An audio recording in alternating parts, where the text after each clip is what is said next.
राजनीति का सामना करने के लिए सामाजिक न्याय के सिद्धांत पर देश को लामबंद करना होगा, तभी इनको हराया जा सकता है।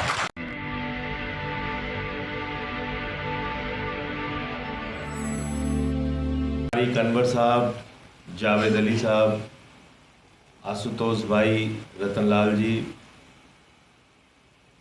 और यहाँ मौजूद मंच पर सभी सम्मानित अतिथिगण, आप सब। अभी मुझसे पहले आशुतोष जी ने और मित्तल साहब ने काफ़ी बातें की हैं आपसे, तो अगर मौजूदा हालात के बारे में पूछें तो कहाँ से शुरू करें और कहाँ ख़त्म करें। वतन की जो हालत सुनाने लगेंगे तो पत्थर भी आंसू बहाने लगेंगे। वतन की जो हालत सुनाने लगेंगे तो पत्थर भी आंसू बहाने लगेंगे। अगर भीड़ में खो गई आदमियत तो उसे ढूंढने में जमाने लगेंगे। आदमियत का, इंसानियत का, मानवता का कत्ल किया जा रहा है। और बीजेपी को इसमें बड़ा मज़ा आता है कि अगर आप हिंदू मुसलमान की बात कीजिए, वो बहुत कंफर्टेबल है। वो चाहते हैं ये बातें खूब होती रहे, उनकी राजनीति चमकती रहे, वो आगे बढ़ते रहें, और जो असली मुद्दे हैं वो मुद्दे धीरे धीरे पीछे हो जाएं। इस देश में आर्थिक सवालों पे राजनीति होती नहीं, शिक्षा के सवाल पे राजनीति होती नहीं, इलाज के सवाल पे राजनीति होती नहीं, रोजगार के सवाल पे राजनीति होती नहीं, किसान के सवाल पे एक राजनीति शुरू हुई। वो उसके लिए मैं देश के अन्नदाता किसानों को बहुत बधाई देना चाहता हूँ। राजनीतिक दलों का उसमें बहुत कम योगदान था, इसे हमें ईमानदारी से स्वीकार करना चाहिए। लेकिन अगर हिंदू मुसलमान के नाम पे राजनीति होती है तो बीजेपी को बहुत मजा आता है इसमें, उनको बहुत फायदा है इसमें। अब इस राजनीति का जवाब क्या है, ये आपको सोचना पड़ेगा। और राजनीति को जब तक आप उस दिशा में मोड़ के नहीं लाएंगे तो फिर बीजेपी को रोकना कोई आसान काम नहीं है। आरएसएस की राजनीति को रोकना कोई आसान काम नहीं है। अभी गांधी जयंती के अंदर मैं भारतीय जनता पार्टी के इंटेलेक्चुअल लोगों के ट्वीट्स देख रहा था जो पीछे से वार करते हैं। आप याद रखिएगा, इनके सामने के चेहरे शायद कम आपको दिखते हैं, लेकिन जो पीछे के चेहरे हैं वो बहुत खतरनाक हैं, बहुत ही ज्यादा खतरनाक। तो कैसी वीडियो चलाते थे, ये देखिए गांधी जी हैं, ये यहां रुकते थे, यहां आते थे, यहां जाते थे। इनके सादगी को मेंटेन करने में इतना पैसा खर्चा होता था। गांधी तो ये थे, गांधी तो वो थे, उनके चरित्र को लेकर तमाम सवाल। और याद रखिएगा, ये वही लोग हैं, ये वो विचारधारा हिंदुस्तान के अंदर काम कर रही है जिस विचारधारा से निकले हुए एक व्यक्ति नाथूराम गोडसे ने गांधी की हत्या की थी। उसी विचारधारा के लोग आज संविधान और लोकतंत्र की हत्या कर रहे हैं। कोई सामान्य लोग नहीं है, इनसे लड़ने के लिए बहुत दिमाग की जरूरत है। अब वन नेशन वन इलेक्शन की बात कह रहे हैं, आशुतोष जी अभी कह रहे थे। मैं तो कह रहा हूं इस देश में एक नारा चाहिए, वन नेशन वन डीलर। एक ही आदमी है जो नेता है ही नहीं। किसी गलतफहमी में नहीं रहना चाहिए आप लोगों को कि भारत का प्रधानमंत्री देश का नेता है और देश के लिए काम कर रहा है। भारत का प्रधानमंत्री देश के लिए नहीं, अपने दोस्त के लिए काम कर रहा है, इंडिया के लिए नहीं, अडानी के लिए काम कर रहा है। और ये प्रमाण के साथ मैं कह सकता हूं, आप सारी योजनाएं उठा के देख लीजिए। रेल उठा के अडानी को, सेल उठा के अडानी को, गैस, बिजली, पानी, सड़क, पोर्ट, एयरपोर्ट, सारा हिंदुस्तान एक आदमी के नाम करते जा रहा है और कोई सवाल पूछने वाला नहीं। एक व्यक्ति को 2.5 लाख करोड़ रुपए का कर्जा मिला है, 2.5 लाख करोड़ रुपए का। जीरो लगाते लगाते आप थक जाएंगे। आपको 2.5 लाख रुपए का अगर कर्जा चाहिए अपने बच्चे की पढ़ाई के लिए या रेडी पे दुकान लगाने के लिए, तो आपके चप्पल घिस जाएंगे। इतने कागज आपसे मांगे जाएंगे, आपको देते देते मुश्किल हो जाएगी। लेकिन एक व्यक्ति जो नरेंद्र मोदी का दोस्त है, उसको 2.5 लाख करोड़ रुपए का कर्जा मिला हुआ है। 2.5 लाख करोड़ रुपए का। अभी मैंने पार्लियामेंट में एक लिस्ट पढ़ी और वो लिस्ट मुझे लोकसभा में मिली थी, लोकसभा के एक जवाब से मिली थी। लोकसभा के एक सांसद ने पूछा कि इस देश के पूंजीपतियों का कितना कर्जा आपने माफ किया है एनसीएलटी के जरिए। एक इन्होंने ट्रिब्यूनल बनाया है, नेशनल कंपनी लॉ ट्रिब्यूनल, उसमें लोन का सेटलमेंट करते और 5,40,000 करोड़ रुपए 43 कंपनियों का बाकी था, 3,53,000 करोड़ रुपए माफ कर दिया गया। 3,53,000 करोड़ रुपए मुद्दे, 3,53,000 करोड़ रुपए इस देश की तरक्की में लग जाए, रोजगार में लग जाए, शिक्षा में लग जाए, इलाज में लग जाए, हिंदुस्तान दुनिया के नंबर 1 के देशों की लड़ाई में आगे आ जाएगा। लेकिन उस पर बात नहीं होती, आर्थिक मुद्दों पे बात नहीं होती, घुमा फिरा के हिंदू मुसलमान का मुद्दा, जिसमें बीजेपी बहुत कंफर्टेबल है। इनके जो दोस्त भाग के गए हिंदुस्तान छोड़ के, नीरव मोदी हो, मेहुल चौकसी हो, विजय माल्या हो, नितिन संदेशरा हो, ललित मोदी हो, ये सारे लोग जिनका बीजेपी से कनेक्शन है, हजारों हजार करोड़ रुपए हिंदुस्तान का लूट के चले गए। इन सवालों पे कोई आंदोलन नहीं होता, कोई बातचीत नहीं होती। आज मैं एक ही बात कहने के लिए आया हूं कि अगर मौजूदा हालात में किसी एक चीज से आप भारतीय जनता पार्टी की राजनीति को खत्म कर सकते हैं, उनकी नफरत की राजनीति पे ताला लगा सकते हैं, तो वो है सिर्फ और सिर्फ सामाजिक न्याय की राजनीति, सोशल जस्टिस की राजनीति। उसके बगैर आप इस पे ताला नहीं लगा सकते और उसमें सबको आप इकट्ठा कर सकते हैं।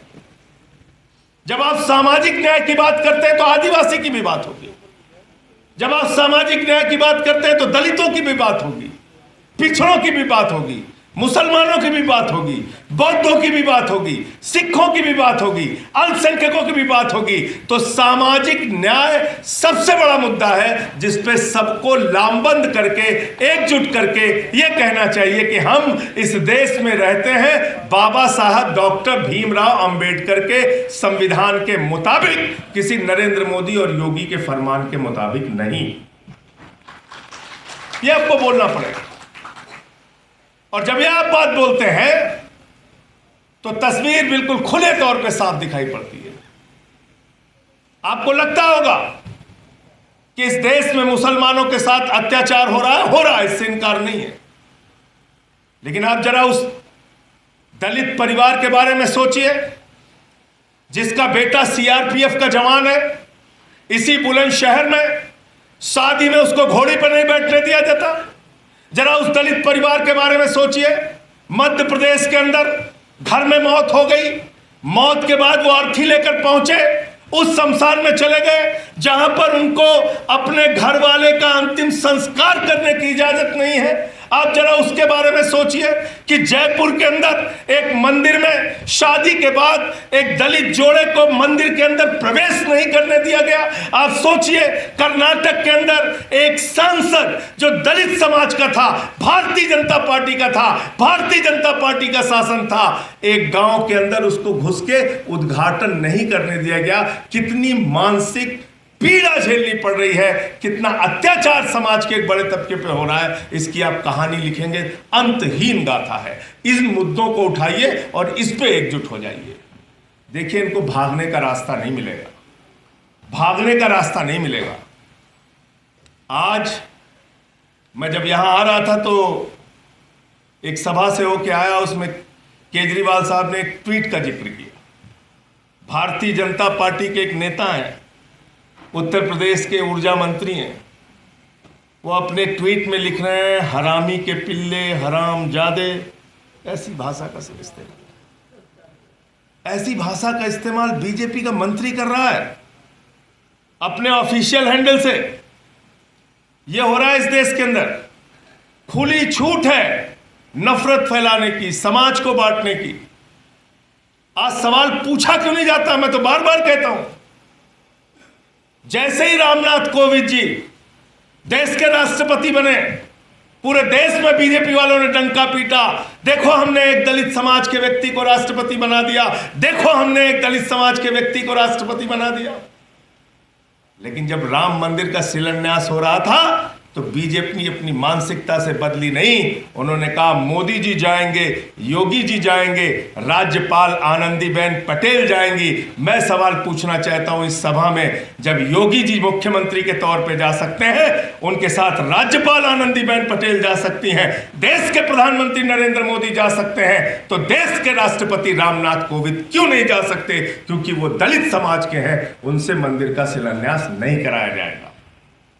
ये सवाल पूछना पड़ेगा कि आजादी के इतने साल के बाद भी जब मंदिर का उद्घाटन होता है तो भारत के प्रधानमंत्री जाते हैं, योगी जी जाते हैं, राज्यपाल जाते हैं, लेकिन देश की मौजूदा राष्ट्रपति श्रीमती द्रौपदी मुर्मू जी नहीं जाती, क्योंकि वो आदिवासी समाज से हैं। ये सवाल तो पूछना पड़ेगा। इस देश में समाज के एक बड़े तबके के साथ जो अन्याय हो रहा है, अगर अत्याचार हो रहा है, अगर उस मुद्दे को आप आगे लेके आएंगे तो वो बड़ा मुद्दा होगा, और उस मुद्दे में 85% जनता एक साथ खड़ी होगी, और उसके जवाब में बीजेपी आपके सामने नहीं खड़ी हो सकती। उनकी गंदी राजनीति, उनकी नफरत की राजनीति नहीं खड़ी हो सकती। अभी जैसे वक्फ का सवाल है, मैं जेपीसी का मेंबर भी हूं, ऐसे ऐसे उसमें क्लॉज लिखे हैं, आप देखेंगे हैरान हो जाएंगे। ऐसे ऐसे क्लॉज डाल दिए। तो ये मत समझिएगा कि आज मुसलमानों की जमीन कब्जा करने की योजना है तो बाकी सब फंस जाएंगे, नहीं। और मैं तो कहता हूं बुलडोजर के बारे में कि बुलडोजर बहुत बेवफा है, किसी का सगा नहीं है। छतरपुर में मुसलमान के घर पे चला, फिर नोएडा में त्यागी जी के घर पे चला, फिर त्यागी जी ने आंदोलन किया तो बंसल जी के घर पे चला, फिर अयोध्या में चला, फिर काशी में मंदिरों पे चला बुलडोजर। आप सोचिए कि अगर नरेंद्र मोदी ने जिस तरीके से लगभग 300 मंदिर काशी में तोड़े हैं, मैंने उसके लिए आंदोलन भी किया था, अगर ये काम किसी और दूसरे नेता ने किया होता बवाल हो जाता देश भर में। लेकिन देश के प्रधानमंत्री की कॉन्स्टिट्यूएंसी में 300 से ज्यादा मंदिर तोड़े गए। हो रहा है इस देश के अंदर। तो इसलिए मुझे लगता है कि व्यापक मुद्दों को, बड़े मुद्दों को, धर्म के नाम पर भेदभाव, जाति के नाम पे भेदभाव, भाषा के नाम पे भेदभाव, जहां जहां भेदभाव हो रहा है और जितने लोग उस भेदभाव से पीड़ित हैं, सबको एकत्रित कीजिए, सबको इकट्ठा कीजिए, और तब मुझे लगता है कि एक बड़ा आंदोलन इनके खिलाफ खड़ा किया जा सकता है। निश्चित रूप से सही कहा कि इनका कोई राष्ट्रीय आंदोलन में योगदान नहीं है। रोज सर्टिफिकेट मांगते रहते हैं जावेद अली से। जावेद अली साहब तो लेके आए थे एक बिल प्राइवेट मेंबर का, ये दिलाना चाहते थे अधिकार। मैं था उस दिन, पूछिए, झगड़ा हो गया इनके चक्कर में, इनके बिल के चक्कर में झगड़ा हो गया। वो सामाजिक न्याय से जुड़ा हुआ बिल, सोशल जस्टिस से जुड़ा हुआ बिल, और तब मैंने खड़े होकर कह दिया कि बीजेपी दलितों के, पिछड़ों के, आदिवासियों के खिलाफ है। पूरे भाजपा वाले चिल्लाने लगे, पूरे भाजपा वाले चिल्लाने लगे। हमसे नाराज भी ज्यादा रहते हैं। ठीक कहा, हमारे साथी ने सस्पेंड बहुत किया। तो जब मुझे सस्पेंड कर रहे थे तो मुझे कहने लगे कि संजय सिंह 56 बार बेल में आए, इन्होंने मणिपुर का मुद्दा उठाया। तो मुझे अब तक 56 फिल्म याद आ गई, उसमें 56 लोगों का इनकाउंटर किया था। मैं 56 बार भारत के लोकतंत्र को बचाने के लिए संसद की बेल में गया हूं, और 156 बार जाना पड़ेगा तो जाऊंगा। इसमें डरने की क्या बात है?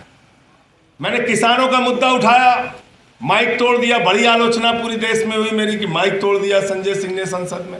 मैंने कहा तुम किसानों की हड्डियां तोड़ रहे हो, उनके साथ जानवरों जैसा व्यवहार कर रहे हो, उन पे गोलियां चला रहे हो। 750 किसानों ने अपनी शहादत दी है। अगर तुम हड्डियां तोड़ सकते हो तो उसके जवाब में मैंने माइक तोड़ा है, लोगों को जगाने के लिए, आपको होश में लाने के लिए। हम करेंगे। 11 महीने मुझे सस्पेंड रखा। मैं समझता हूं तारिक अनवर साहब बड़े सीनियर एमपी हैं। भारत के इतिहास में आज़ादी के बाद से लेकर अब तक मेरे ख्याल से सबसे लंबा सस्पेंशन पीरियड संजय सिंह का है। 11 महीने मुझे सस्पेंड रखा। और अजीब बात और आपको बता दूं तारिक साहब, मेरी पार्टी ने मुझे दोबारा चुन के भेज दिया, केजरीवाल साहब ने दोबारा सांसद बना दिया। मैं पहुंचा, बोले आप सस्पेंड हैं।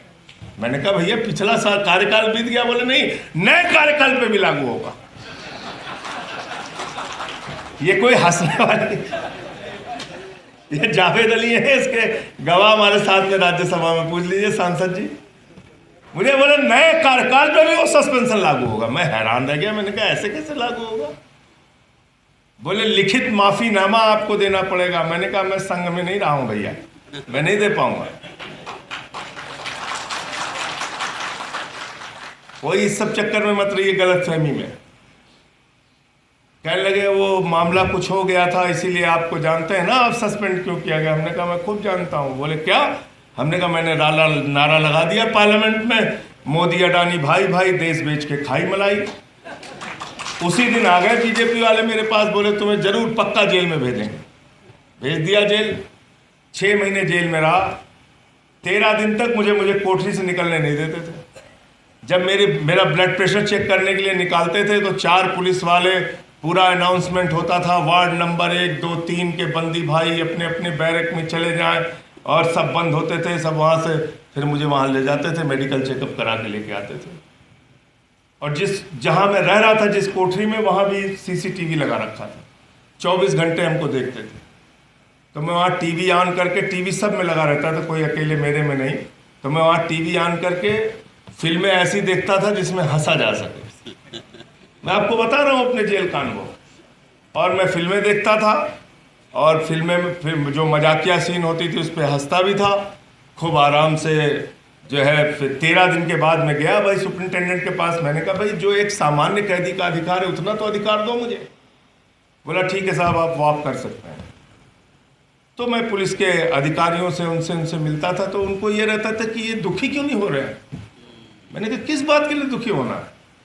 बोले नहीं, आप तो बड़े मजे से जेल काट रहे हैं। हमने कहा ऐसे मजे से बोलो, मोदी जी भी आके काटे हमारे साथ। इतना ही मजा अगर आ रहा है तो आए, वो लोगों को भी भेजो। उनमें से तो एक है जिसका पुराना एक्सपीरियंस है, रह भी चुका है, तो उसी को भेज दो कम से कम। कहने लगे नहीं, वो ऊपर सब रिपोर्ट जाती है कि एकदम उनके ऊपर तो कोई फर्क ही नहीं पड़ रहा है। तो जो भी उनको लगा हो, फिलहाल 6 महीने में मुझे जमानत मिल गई। अब मुझे ये कहा भी गया कि मैं अपने केस के बारे में ना बोलूँ, तो मैं अपने केस के बारे में नहीं बोलता, लेकिन पूरी दुनिया के केस के बारे में बोलता हूँ। कोई मुझे उसमें दिक्कत नहीं है। लेकिन एक बात जो मोटे तौर पे आई है सामने कि भाई डरना नहीं है, तो डरना नहीं है तो ठीक है, लेकिन बहुत दिमाग से काम भी करना है। ऐसे फ्रॉड लोगों से इस समय पाला पड़ गया है। इतने कॉन्फिडेंस से तारिक अनवर साहब सच नहीं बोल सकते जितने कॉन्फिडेंस से मोदी झूठ बोलता है, पूरे कॉन्फिडेंस के साथ। बताइए, कहता सिकंदर जब बिहार में आया था तो बिहारियों ने मार के भगाया था। तो तारिक अनवर साहब इतिहास की किताब पलटने लगे, बोले सिकंदर तो कभी बिहार में आया ही नहीं था। फिर कहने लगे कि भारत की आबादी 600 करोड़ है, उनके बीच से मैं जीत के आता हूं। मैंने कहा 144 करोड़ से तो निपट नहीं पा रहे हो, 600 करोड़ आबादी। फिर गए हमारे यहाँ संत कबीर नगर खलीलाबाद में, तो कहने लगे बाबा संत कबीर, बाबा गोरखनाथ, बाबा गुरु नानक देव एक साथ बैठ के मीटिंग करते थे। अब उनके जीवन काल में कई साल के अंतर है, 100 साल के करीब अंतर। तो इतने कॉन्फिडेंस से बोले गैस से, नाली के गैस से चाय बना लीजिए आप लोग। कोई भी मूर्खता की बात है, पूरे कॉन्फिडेंस के साथ, पूरे कॉन्फिडेंस के साथ। देश में कोरोना से लोग मर रहे हैं, हमारे देश का प्रधानमंत्री कह रहा ताली बजाइए, थाली बजाइए, सब पीट रहे थाली। बड़े बड़े स्टार, पढ़े लिखे लोग, साइंटिस्ट, IITian, प्रोफेसर। रतन लाल जी इसमें नहीं थे शामिल, हम गिरफ्तारी में थे। तो समझ लीजिए आप, ऐसे पागल बना रखा है देश का। थाली बजा रहे हैं सब कोरोना में, और बड़े बड़े स्टार वीडियो बना के देखे, मोदी जी हमने थाली बजाया, हमने ताली बजाया। अमिताभ बच्चन, ये हो रहा। बड़े बड़े स्टार, किसका नाम लिया जाए, किसका नाम लिया जाए? ऐसे देश की हालत कर दी। और नाम ऐसा शानदार देते हैं कि जब मतलब GST लागू किया इस देश में। सोचिए आप, बोले रात में 12 बजे भारत के अंदर एक नई आजादी का उदय होने जा रहा है। पूरा देश नई आजादी के उदय में लग गया। अब बोले लता मंगेशकर का गाना आप सुनिए, अमिताभ बच्चन को देखिए, रात में 12 बजे जीएसटी पास होगी। मतलब इस देश ने 5% का टैक्स बढ़ा के 28% कर दिया मोदी जी ने, उसका जश्न मनवाया सबसे। बोले जश्न मनाओ, सब लोग मना रहे हैं, जश्न मना रहे हैं। जो आदमी ये कहता है 50 दिन मेरे भाइयों बहनों दीजिए नोटबंदी किया हूं, अगर इसका फायदा आपको नजर नहीं आया किसी चौराहे पे मुझे खड़ा करके गोली मार दीजिए। इतनी अतिवादी बातें बोलना। इतना काला धन लाएंगे, 15 लाख हर खाते में जमा हो जाएगा। हमारे यहाँ मथुरा में घटना हुई, एक लड़का पकड़ के थाने में पीटने लगे, 8 लाख रुपए का कर्जा था। उसने थानेदार से कहा कि अब होशियार हो जाना थानेदार साहब, अब आगे मत मारना, 15 लाख आ रहा है, 8 लाख दे देंगे, 7 लाख आपको, उसमें से कुछ पैसा भी दे देंगे। ये हालत कर रखी है इस देश की। इसलिए आपके मुद्दे पे तो बात होती नहीं, ना रोजगार पे। नाम भी बहुत तगड़ा तगड़ा, जैसे अग्निवीर, बहुत शानदार बड़ा सा नाम दे दिया। बोले अग्निवीर बन जाओ सब लोग, अग्निवीर बनिए। और मुझसे बीजेपी वाले कहने लगे कि अरे मतलब आप अग्निवीर को कमजोर समझ रहे हैं। हमने कहा मैं बहुत मजबूत समझ रहा हूं, जितने बीजेपी के सांसद हैं सबके लड़कों को अग्निवीर बनाओ, सबको बनाओ अग्निवीर। अमित शाह का लड़का जैसा, जिसको बल्ला पकड़ना नहीं आता, वो बीसीसीआई का चेयरमैन बनेगा, और हमारे घर का लड़का अग्निवीर बनेगा।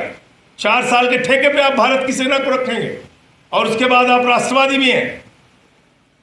इसलिए इनसे किसी राष्ट्रवाद के सर्टिफिकेट की आवश्यकता नहीं है। मैं फिर दोहरा रहा हूं, बीजेपी की सांप्रदायिक राजनीति का सामना करने के लिए, बीजेपी की नफरत की राजनीति का सामना करने के लिए, बीजेपी की डिवाइड एंड रूल राजनीति का सामना करने के लिए, बीजेपी की बांटो और राज करो की नीति, वरना तो रोज धर्म खतरे में पड़ा रहता है। किसी न किसी का धर्म रोज खतरे में पड़ा रहेगा। इसका कोई समाधान नहीं। इसका समाधान एक ही है, सोशल जस्टिस। उस मुद्दे पे बात कीजिए। जब आप इनसे कास्ट सेंसस पे बात करेंगे, ये दौड़ के भागेंगे। इससे आप जातीय जनगणना पे बात कीजिए, संविधान पे बात कीजिए, दौड़ के भागेंगे। ये आपके सामने टिक ही नहीं सकते, कभी नहीं टिक सकते। और राष्ट्रवाद की तो कभी कोई इनसे बात करने की जरूरत, जिन लोगों ने 53 साल तक तिरंगा झंडा नहीं फहराया अपने मुख्यालय पर, वो राष्ट्रवाद की बात करते हैं। वो लोग राष्ट्रवाद की बात करते हैं जिन्होंने पठानकोट में आईएसआई को बुला के जांच कराई। तो इसलिए इसका जवाब सिर्फ और सिर्फ सामाजिक न्याय की लड़ाई है, सोशल जस्टिस की लड़ाई है। और उसमें 85% देश का जनमानस जो आज अपने अपने अधिकारों के लिए लड़ रहा है, उसको एक साथ लाना पड़ेगा। और ऐसे में ये जो गैर राजनीतिक संगठन है, इनकी बड़ी भूमिका है, क्योंकि राजनीतिक संगठनों के साथ एक समस्या ये आती है कि जैसे ही आप कोई बात करते हैं वो जोड़ लिया जाता है कि भाई ये राजनीतिक है। तो इसलिए आप राजनीतिक लोगों को भी बुलाइए, उसमें कोई सभी दलों को बुलाइए, लेकिन ऐसे प्रयास, ऐसे विचार गोष्ठी, ऐसे मंथन, इसकी बहुत ज़रूरत है। बहुत बहुत शुक्रिया, बहुत बहुत धन्यवाद, आपने मुझे बुलाया और इतना अपनी बात रखने का मौका दिया। अगर आपको लगता है कि हमारा काम बहुजन समाज के लिए महत्वपूर्ण है, तो आप हमें आर्थिक सहयोग के लिए सीन दिखाए गए QR कोड स्कैन और फोन पे और गूगल पे और UPI और बैंक अकाउंट में कर सकते हैं। फोन पे, गूगल पे 9250529129, UPI 9250529129 bank account state bank of India AC 104299462008, IFSC code SBIN 00066563। आपका छोटा से छोटा सहयोग समाज और हमें और मजबूत करेगा, जिससे हमें बहुजन पत्रकारिता में और निष्पक्ष बनाने में मजबूत करेगा। जय भीम, जय भारत।